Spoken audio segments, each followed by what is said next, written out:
If every workout feels like a punishment, you are not getting fitter, you are actually getting closer to quitting.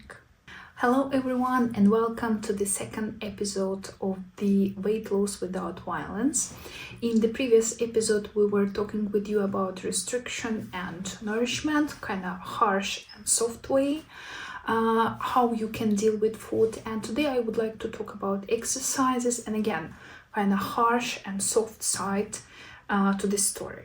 So again, let's talk first of all about this harsh way, when you're using movement as some kind of punishment. And unfortunately, this is probably something that we all starting with, even probably at school, when all those PE lessons feels even like punishment. But not only, also when we are trying to lose weight, or when we are trying to build muscle, or when we are trying to kind of be more active, we are quite often, at least it was my case, we are coming to this topic from the point of punishment. Like you probably also know it, like if you do not have pain after you went to gym, that it's probably you just wasting your time. Like no pain, no gain. If you are not sweating, then it means you're not working hard enough.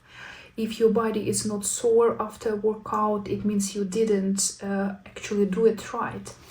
And there's so much more to that. With this kind of approach, with this kind of mentality, we're slowly becoming people who can deserve something only because they are suffering. And this is a very wrong mentality. And this is something that I was personally dealing with.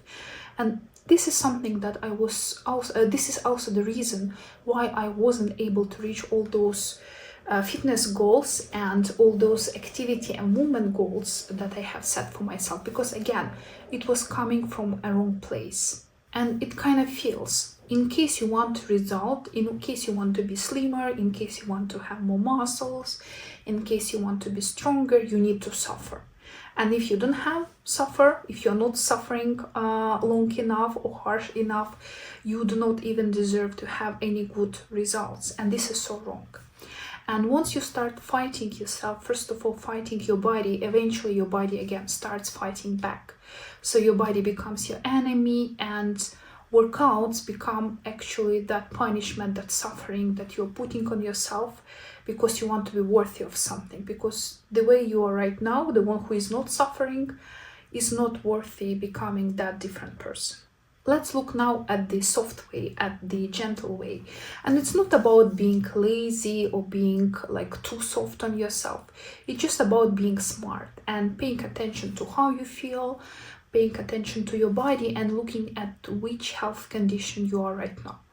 And again, my personal example, I am obese, and I've been in this body weight for a while already. And before, when I was thinking about losing weight, I was thinking about it from the point of fixing myself, because there is something wrong with my body. I have too much weight that I need to lose, so I need to kind of punish myself with workout. And what should I do? I should do HIIT, I should do intensive workouts, I should jump, I should run, because this is the way for me to get fixed, to suffer and to reach my goals. But actually, if I look at it now, it was definitely so wrong. Because actually, when I'm obese, I'm already suffering. I'm suffering from different health risks, from different health conditions. My knees need special attention, and I cannot jump and run on this weight. I need to wait till actually I reduce my weight, so I can do with less harm for me. So when I'm thinking about my knees, when I'm thinking about my joints, I should not run, I should not jump, I should just start with walking and kind of paying attention to my foot. This is the smart and soft approach, because I'm thinking about my future self. I'm thinking what kind of person I would like to be. And first of all, I'm thinking about my health, about my well-being. I'm thinking how to care about myself in the best way. Versus, in the first case, I'm thinking how to punish myself, how to punish my body, which is already obese, so it will not obese. So my body is already suffering. I'm punishing myself for my own suffer even more. And I'm kind of staying in that loop that I see no way out. And the more harsh I am to myself, and the more harsh I'm trying to fix my body, the more my body resists and the less chances I have actually to lose that weight. Practically a gentle way, it's about listening to yourself, and this is something that really works for me very well. So I'm just, again, listening to yourself, as strange as it may sound, as simple as it may sound. Like when I didn't have a good night's sleep, when I'm sick, when I have pain, when I'm not in a good mood, when I'm busy with my life and I'm tired and I couldn't recover from my job, for example, it doesn't mean that I need to be as precise with my workout or my sport as I would like to be, because my life conditions are now a little bit different. It means instead of running, I can walk. Instead of doing 1 hour workout, I can do 15-minute workout. It's still better than nothing. Instead of forcing myself to do something that I'm not mentally ready for, and eventually I will avoid it completely, because again, this mentality to push yourself, to punish yourself, this is something that eventually leads us to avoidance of those activities at all. And this is not something we want to do, right? We want to be healthy, we want to have lots of energy, we want to be strong and flexible. So obviously all those movements, all those activities will help us a lot, and definitely we should do all of them. But in case your body starts seeing them as a punishment, as there are a lot of negativity around it, how your body can stick to something that brings you stress, that brings you overwhelming situation, that actually something that is kind of hate towards your body. Versus when you are soft and gentle to yourself, you move your body because you want to be healthy, you want to lose weight, perhaps because you are obese like I am and there are some health risks connected with that. Or just like you want to have more energy, you want to be that person who moves, and that approach, that mentality is totally different. And also today I would like to share some little tips that helping me to stick to my goals, to build actually my movement routine, because of my past history of pushing myself into weight loss through exercises as well. Now my body has a lot of negativity around exercises, and it kind of resists to some of the activities. For example, walking was the easiest way for me to build, because with walking I actually come from this right mentality that I'm doing it for my health, I'm doing it because I'm enjoying it, and eventually body just follow it. And now I cannot even imagine my life without walking. But resistance training, this is something like one of my goals that I set for myself this year, but it goes so hard because before there is so much negativity connected with doing resistance training, which I actually created for myself. So now it's kind of much more harder to stick to this resistance training routine or to this mobility routine that I'm trying to start, because I already have a lot of negative connotation around those terms. So I kind of need to rebuild it. First of all, my body is supposed to feel safe and relaxed around resistance training, and after I will start kind of enjoying and even craving those exercises, as I know many people do, and as I now crave walking. Because 1 year ago walking was not something I was craving, it was something that I actually was pushing myself to do till I changed that mentality, and it actually took me a while. So I should not expect that just because now I decided that resistance training is good for me, so I'm happy about that, so immediately my body gonna follow it.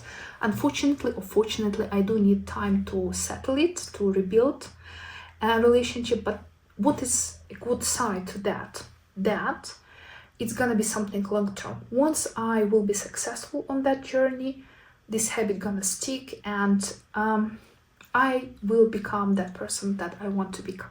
So a couple of tips that helped me a lot. First of all, this is so-called 2-minute rule, and I was talking about that in many of my previous videos. It's when your biggest part is to start. For example, you feel tired, but you have plans to have a workout today, or you were planning to walk 10,000 steps, but you feel tired. It's okay. Your task for today is only to put on your shoes and walk for 2 minutes, and that already counts. And in case after these 2 minutes you feel like walking more, you will walk more. If you feel like you cannot walk more or you don't want, that's also okay. The point is, only these 2 minutes are critical. In many cases, you will have your energy back and you will finish your workout like as much as you wanted, all those 10,000 steps. Sometimes it's not, but important thing, it also counts.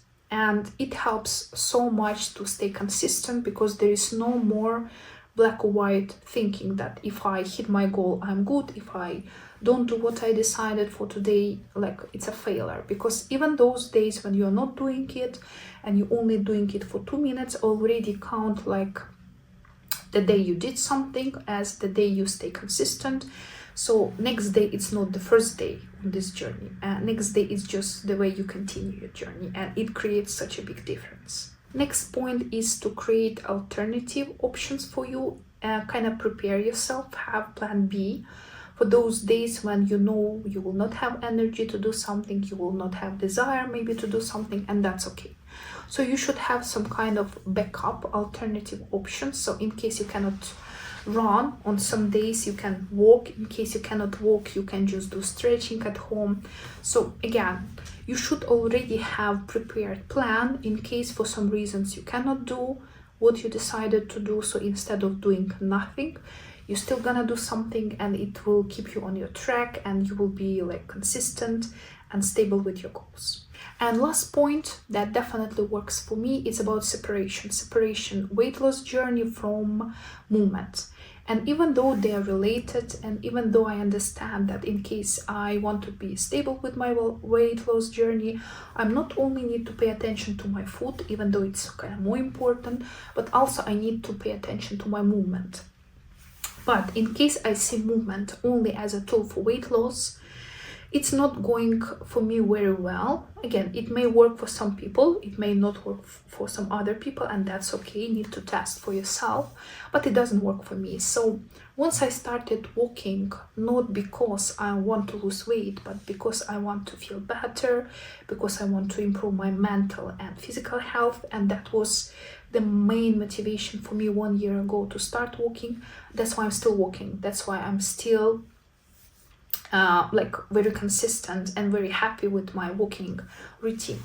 Whereas when we are talking about resistance training, still my mentality is there around my body, my weight loss, even like building muscle, but still somehow I feel it's connected still to weight loss. So I don't feel in the right place there. So again, this is something I need to work with, and I'm working with that. And hence the title of this series, of this video, because this is something I think very important to understand what works for you and find this kind of better soft approach, something with self-love and self-care and self-understanding. From this place, this is a way that I can build those habits, like really build them, not just start doing something and just give up or avoid them whatsoever. So thank you for staying here with me in this short video. If you like it, please like it and subscribe to my channel. And in the next episode, we're gonna talk about self-criticism and self-respect, the difference between them, and again, how they are two sides of the same coin, but how these two approaches can help us to reach our goals from a totally different perspective. Again, thank you for staying here with me, and I will see you in the next video.